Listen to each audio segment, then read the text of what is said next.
आप सुन रहे हैं आज तक रेडियो।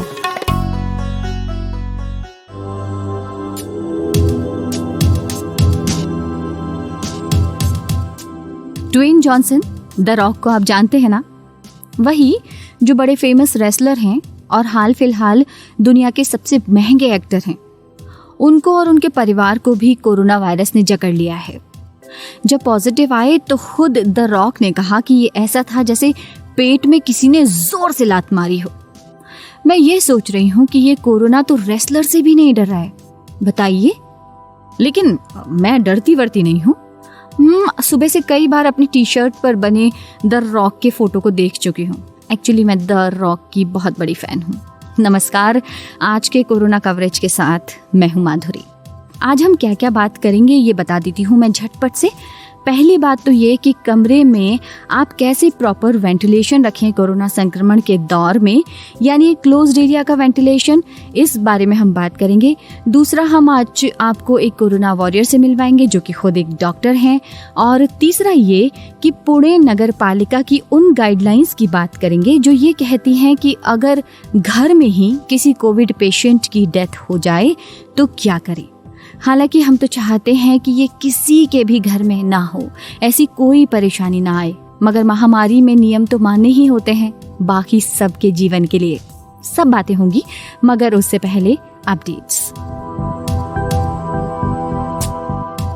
देश में मरीजों का कुल आंकड़ा 39.5 लाख को पार कर गया है। मरने वालों की तादाद 68.4 हजार के पार हो गई है। देश में कोरोना मरीजों की रिकवरी भी तेज हो रही है। फिलहाल करीब 8.5 लाख एक्टिव मरीज हैं। अगर राज्यों की बात करें तो महाराष्ट्र में कोरोना मरीजों की संख्या 8.25 लाख के पार पहुंच गई है। दुनिया में कोरोना वायरस के अब तक 2,64,58,155 मामले सामने आ चुके हैं। इनमें 1,86,51,057 मरीज ठीक हो चुके हैं, जबकि 8,72,507 लोगों की मौत हो चुकी है। कोरोना संक्रमण के गंभीर मरीजों के इलाज के लिए पीजीआई में प्लाज्मा बैंक शुरू हो गया है।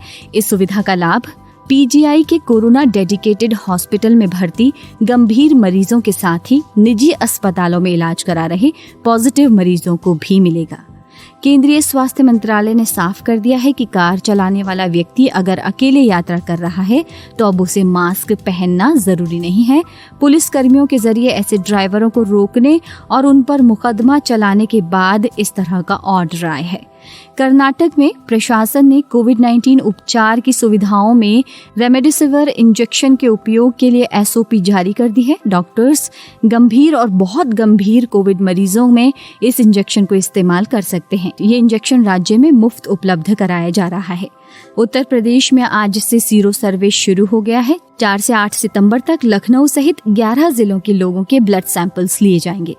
एस्ट्राजेनेका का क्लिनिकल ट्रायल अब जापान में भी शुरू होने जा रहा है। वैक्सीन का परीक्षण AZD1222 के रूप में जाना जाता है। वहां 3 महीने से ज्यादा का समय गुजर जाने के बाद कोरोना वायरस के कारण पहली मौत का मामला सामने आया। नेपाल में अब तक एक दिन में सामने आने वाले सबसे ज्यादा मामले दर्ज किए गए हैं। 1,228 नए कोरोना वायरस के मामले दर्ज किए गए हैं। नए मामलों के साथ देश में कुल संक्रमितों की संख्या 42,877 तक पहुंच गई है। देखिए, अगर आप जल्दी ही द बैटमैन फिल्म देखने की योजना बना रहे थे तो अभी आपको द बैटमैन के लिए दुआ करनी होगी, क्योंकि हॉलीवुड एक्टर रॉबर्ट पैटिंसन भी कोरोना वायरस की चपेट में आ गए हैं। रॉबर्ट पैटिंसन फिल्म में सुपर हीरो बैटमैन का किरदार निभा रहे हैं। द बैटमैन की शूटिंग फिलहाल के लिए रोक दी गई है, तो थोड़ा इंतजार आपको करना होगा और दुआ भी करनी होगी। आपको एक अच्छी सी बात और बता दूं कि अगर आस पड़ोस में कोई व्यक्ति होम आइसोलेशन में रह रहा है तो सरकार क्या करती है, उसके घर के आगे एक पोस्टर लगा देती है कि वो एक कोविड सस्पेक्ट का घर है। इससे क्या होता है कि लोग उस घर के लोगों को ही शक की नजरों से देखने लगते हैं। लेकिन पंजाब सरकार ने अब इस चीज से निपटने के लिए डिसाइड किया है कि ऐसा कोई पोस्टर नहीं लगाएंगे अब वहां। और हाँ, WHO ने कहा है कि मिड जून तक ही, अगले साल के मिड जून तक पूरी तरह से हर जगह पूरे विश्व में वैक्सीनेशन की संभावना है।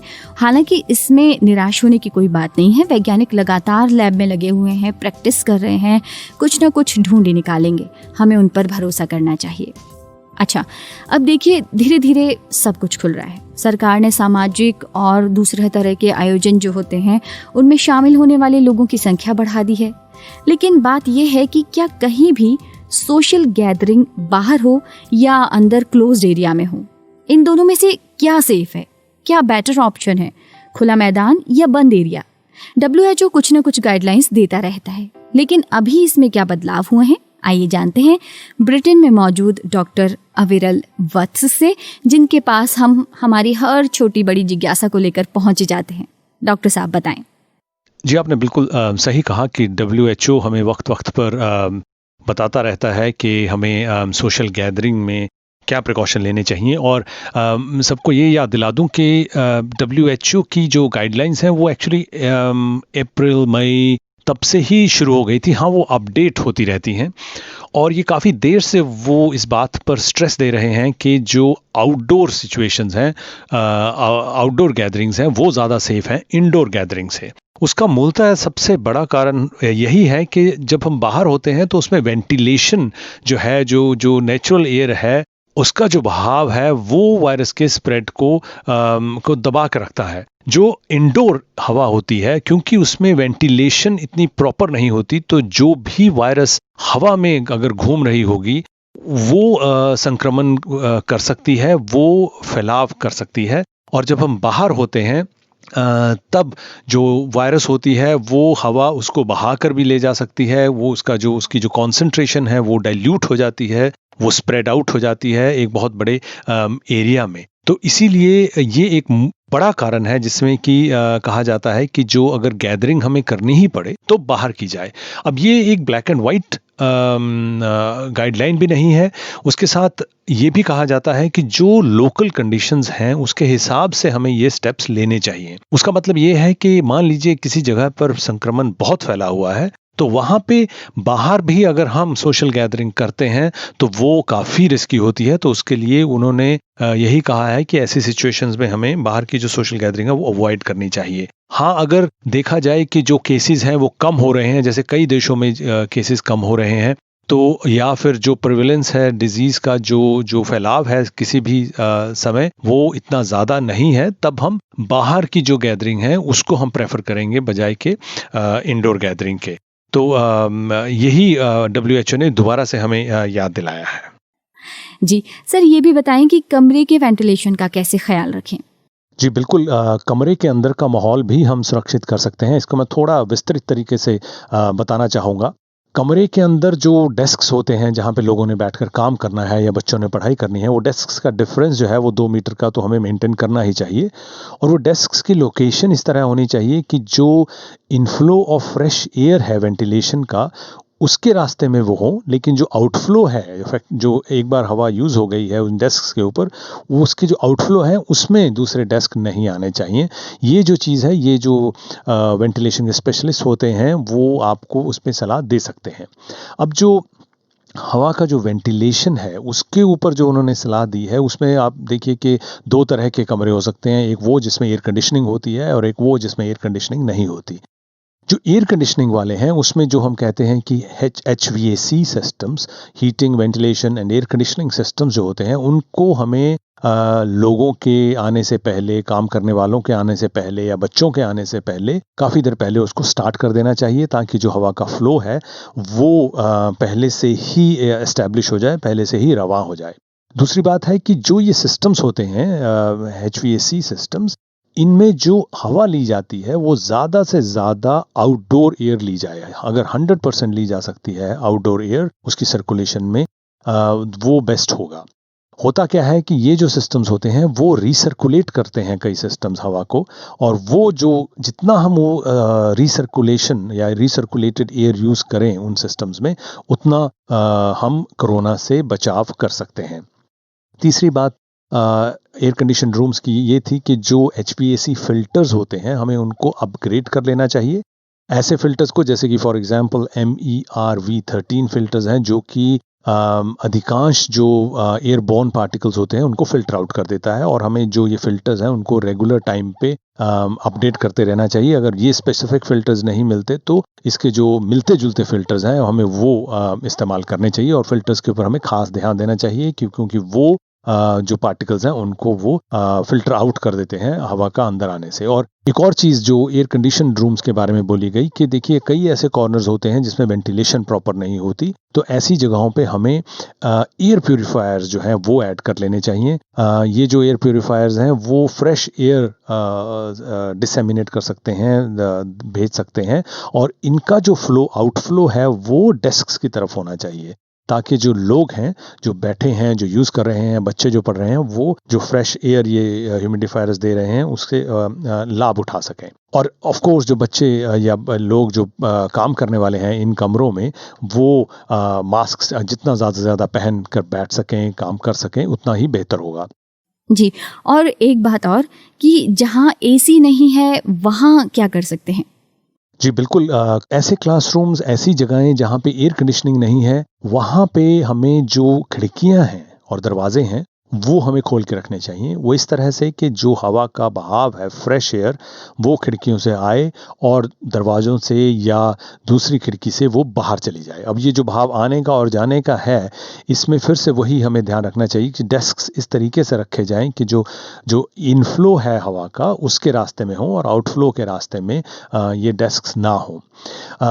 हम ये भी कर सकते हैं कि जो विंडोज़ हैं उसके ऊपर भी फैंस लगा सकते हैं, ताकि वो जो हवा बड़ी जल्दी से अंदर, बाहर से अंदर फेंक सके, और दूसरी साइड से जो एग्जॉस्ट हैं वो हवा जल्दी से बाहर फेंक सके। तो जो सर्कुलेशन की स्पीड है वो बहुत तीव्र हो सकती है। उससे जो जो वायरस अगर रूम में घूम रही होगी तो उसको बड़ी जल्दी बाहर फेंका जा सकता है। अगेन जो एयर प्यूरिफायर्स हैं वो भी हम बिना एयर कंडीशनिंग वाले कमरों में लगा सकते हैं, और उनकी जो प्लेसमेंट है वो कहाँ लगाने हैं वो थोड़ी क्रिटिकल होती है। वो ऐसी जगह लगाने चाहिए जिससे कि जो उनका आउटफ्लो है सीधा डेस्क्स के ऊपर जाए।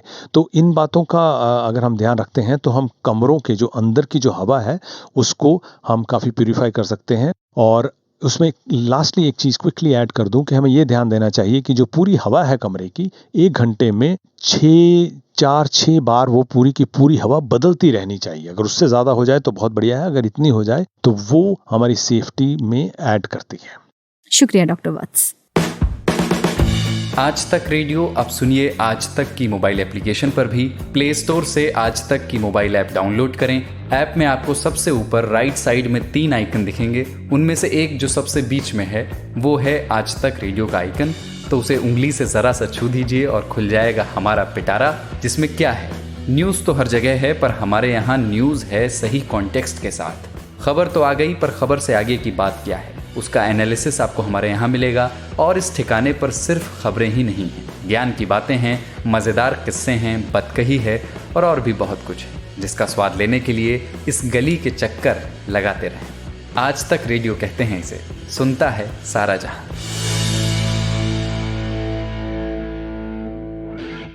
और अब आपको एक और डॉक्टर से मिलवाते हैं। इनका नाम है डॉक्टर राहुल अग्रवाल। उत्तराखंड के रुद्रपुर में एक प्राइवेट हॉस्पिटल में ENT स्पेशलिस्ट हैं। डॉक्टर राहुल कोरोना महामारी के बीच लगातार अपनी सेवा दे रहे हैं। ENT स्पेशलिस्ट हैं तो जाहिर है ऐसे रोगियों से उनका वास्ता रहता ही है, लेकिन अपने आप को सेफ रखने को वो प्रॉपर सैनिटाइज करते हैं, PPE किट भी पहनते हैं। लेकिन उन्हें ये सब कैसा लगता है, सुनते हैं डॉक्टर राहुल से। हॉस्पिटल का जो एनवायरनमेंट है या माहौल कहो, मतलब हॉस्पिटल का माहौल तो हमेशा ही तनावपूर्ण रहता है ना, अगर डॉक्टर्स के लिए नहीं तो पेशेंट्स के लिए, क्योंकि पेशेंट्स कम मतलब वहाँ पे पहुँचते हैं कुछ सिकनेस के साथ, कुछ बीमारी के साथ, कुछ तकलीफ के साथ, तो किसी न किसी लेवल पे वो जो वातावरण रहता है वो तनावपूर्ण था ही शुरुआत से ही। लेकिन अब जो है, हाँ, तनाव दोनों ओर पे दिखता है, पेशेंट के ऊपर भी और डॉक्टरों के ऊपर भी। पेशेंट के ऊपर क्योंकि बीमारी और प्रॉब्लम जो भी है, ठीक है, डॉक्टरों के ऊपर बिकॉज वो डर कोरोना का, जो डेफिनेटली मेरे को नहीं लगता कोई भी डॉक्टर या हेल्थ केयर वर्कर अपने साथ वापस ले जाना चाहेगा हॉस्पिटल छोड़ के। हाँ, मैं बिल्कुल यही जानना चाहता हूँ डॉक्टर राहुल कि कई बार आप ईएनटी स्पेशलिस्ट हैं वहाँ पर, कई बार थ्रोट से रिलेटेड भी कई पेशेंट्स आते होंगे, तो उसमें आप फिर अपने आप की सेफ्टी को कैसे इंश्योर करते हो? क्योंकि कुछ भी हो सकता है, सामने वाला का कोरोना आपको भी हो सकता है। डेफिनेटली देखिए, मेरी जो ब्रांच है ईएनटी, मतलब मेरे को तो हर एक मैक्सिमम जो भी पेशेंट आते हैं सबका या तो नाक में कुछ प्रॉब्लम रहता है या थ्रोट में कुछ प्रॉब्लम रहता है, कुछ का ईयर्स में कुछ प्रॉब्लम रहता है, तो नाक में मुंह में झांकना ये है। एंड आई डेफिनेटली मतलब ईएनटी जो ब्रांच है तो बहुत ज्यादा एक्सपोजर है। गाइडलाइंस है जो भी गवर्नमेंट ने दी है, वो सब मास्क लगा के रखना, और जो स्पेशली हम लोग डॉक्टर्स जब हम पेशेंट को देखते हैं हम सबको फेस शील्ड लगा के रखते हैं, ठीक है। पीपी किट्स तो ओपीडी सेटिंग्स में पॉसिबल नहीं है लगा पाना, बट देन कोई प्रोसीजर करना हो तो उस दौरान हम लगाते हैं। हर एक पेशेंट को देखने के बाद हम लोग ये ध्यान में रखते हैं कि हम लोग अपना हाथ वगैरह धोएं अच्छे से। और पेशेंट को देखते हुए भी इन बिटवीन मतलब कई बार वी यूज सैनिटाइजर, अपनी सेफ्टी के लिए। आप कह रहे हैं कि पीपी किट आपको कई बार पहनना होता है, फेस शील्ड होती है, तो ये कोई अनकंफर्टेबल सा तो नहीं लगता आप लोगों को? क्योंकि वो बहुत ही, हमने भी देखा है, वो सूट काफी बड़ा सा होता है, तो आप उसमें कैसा फील करते हैं? अरे डेफिनेटली पीपी किट और फेस शील्ड पहनना बहुत बहुत ज्यादा तकलीफ। आप इंडियन पॉपुलेशन को देख लो, किसी पब्लिक को बोलो हेलमेट क्यों नहीं लगाते थे लोग कहते थे घुटन हो रही है, तो वही फीलिंग हमें फेस शील्ड और मास्क के साथ आती है। बट देन जैसे कि हेलमेट जरूरी है हमारी सेफ्टी के लिए, वैसे ही ये फेस शील्ड हमारा कवच है, हमारी सेफ्टी है। सेम गोज विद पीपी, जैसे सीट बेल्ट लगा के नहीं एकदम से कुछ जकड़ा सा लगता है, पीपी किट पहन के अंदर से सफोकेशन टाइप की होती है, मतलब एक तरीके से मतलब मेरे को सही शब्द नहीं मिल रहा। नहीं, हम बिल्कुल समझ सकते हैं किस तरीके से प्रॉब्लम्स आती होंगी। तो डॉक्टर, आप जब भी अपना फील्ड पर से या हॉस्पिटल से जब भी आप घर जाते हैं, फैमिली से मिलते हैं, तो फिर वहाँ पर भी आपको एक डिस्टेंस रखना होता होगा, शायद आपकी फैमिली भी सेफ रहे, और फिर किस तरीके से आप अपनी फैमिली के साथ मिलजुल पाते हैं? देखिए, मैं जैसे ही घर में घुसता हूँ, मेरा कमरा बिल्कुल अलग है घर में, तो मैं बैक एंट्रेंस से घुस के सीधा अपने कमरे में जाता हूँ।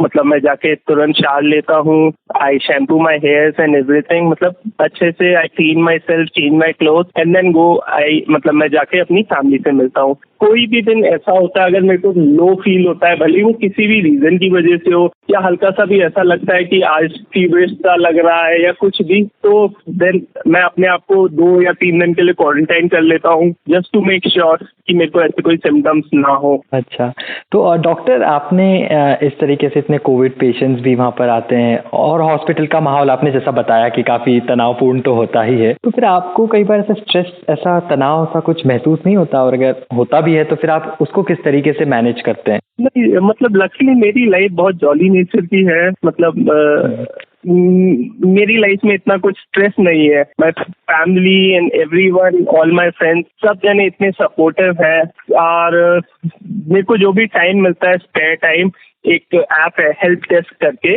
तो विच हेल्प्स कोविड पेशेंट, तो मैं उनके दिल्ली चैप्टर से एसोसिएटेड हूँ। तो दिल्ली के जो भी दिल्ली में कोविड पॉजिटिव पेशेंट आते हैं जो होम क्वारंटाइन के लिए ऑप्ट करते हैं, तो उनका नंबर इस ऐप में चला जाता है, नंबर और डिटेल। तो उसके बाद जब भी व्हेनेवर हम लोगों को फ्री टाइम होता है, हम अपनी अवेलेबिलिटी ऑन कर देते होते हैं ऐप में, तो उसके द्वारा कुछ भी, जैसे हमें टिकट अलॉट होते हैं, जैसे टिकट मतलब पेशेंट, तो हमें जैसे मैंने अभी अवेलेबिलिटी ऑन की तो मेरे को 10 पेशेंट अलॉट हो जाएंगे, तो मेरे को उनको कॉल करके उनके बारे में पूछता रहता है, उनके सिम्टम्स सब कुछ, उस हिसाब से फिर मेरे को उनको गाइड करना रहता है क्या दवाई लेनी है क्या नहीं। कोई सीरियस पेशेंट रहता है तो मेरे को इन्फॉर्म करना पड़ता है जो भी वर्कर्स है जो ग्रुप से एसोसिएटेड है, ताकि पेशेंट के पास टाइमली एम्बुलेंस पहुंच सके, या फिर कोई भी नेसेसरी मेडिसिन या कुछ भी, या मतलब एक छोटी से छोटी चीज, पल्स ऑक्सीमीटर ले लो या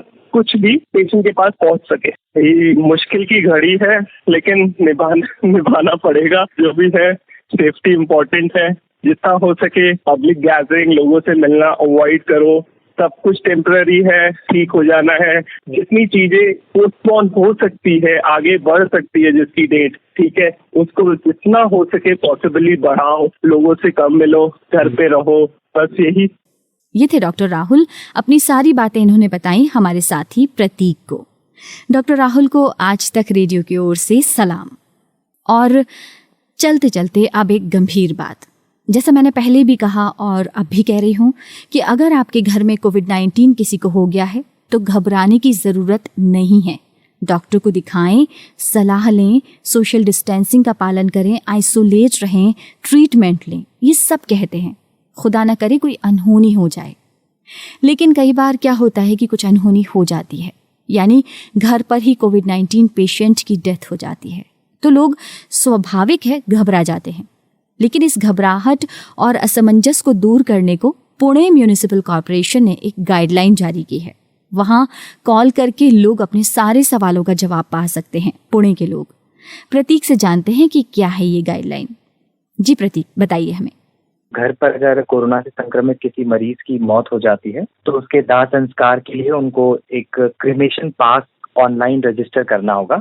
इसमें उन्हें सारी जानकारी देनी होगी, जो मृतक है उससे जुड़ी उसका नाम और घर का पता और उम्र और ऐसी सारी जानकारियां देनी होगी, जिसके बाद निगम द्वारा एक एम्बुलेंस उस पते पर भेजी जाएगी और फिर उन्हें पीपी किट वगैरह ये सब कुछ दिया जाएगा। और जो मृतक के परिजन हैं, परिवार वाले, उन्हें वो पीपी किट पहनकर एक बैग में उस शव को रखना होगा और एम्बुलेंस के हवाले करना होगा। और वो वो खास तरीके का बैग है ये, जो निगम ही प्रोवाइड करवाएगा परिवार वालों को। और उसके बाद ये एम्बुलेंस उसे क्रिमेशन पॉइंट पर ले जाएगी और उसका दाह संस्कार किया जाएगा। तो प्रतीक, नगर निगम को ये कदम क्यों उठाना पड़ा? क्या कोई ऐसी प्रॉब्लम आ रही थी या कुछ लोग समझ नहीं पा रहे थे, भ्रमित थे कि कैसे किया जाए? जी, जो पुणे नगर निगम के जो चीफ इंजीनियर है, उन्होंने इंडियन एक्सप्रेस को ये बात बताई थी कि जब भी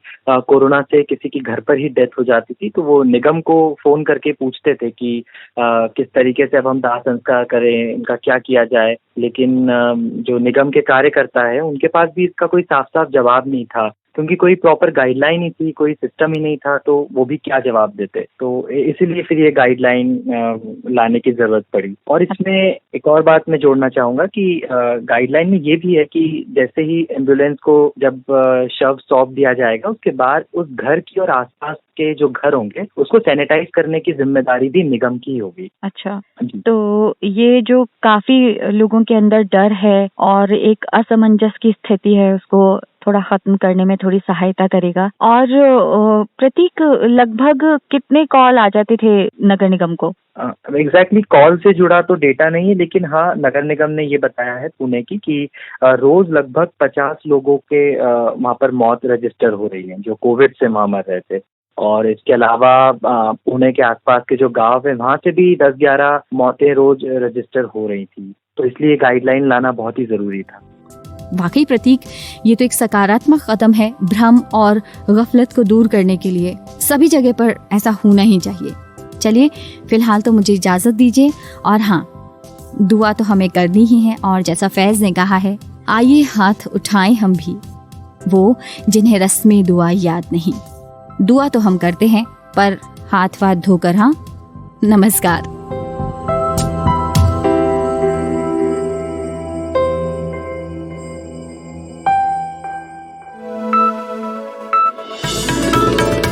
खबरों की हलचल और देश विदेश का मिजाज आप सुन रहे हैं आज तक रेडियो।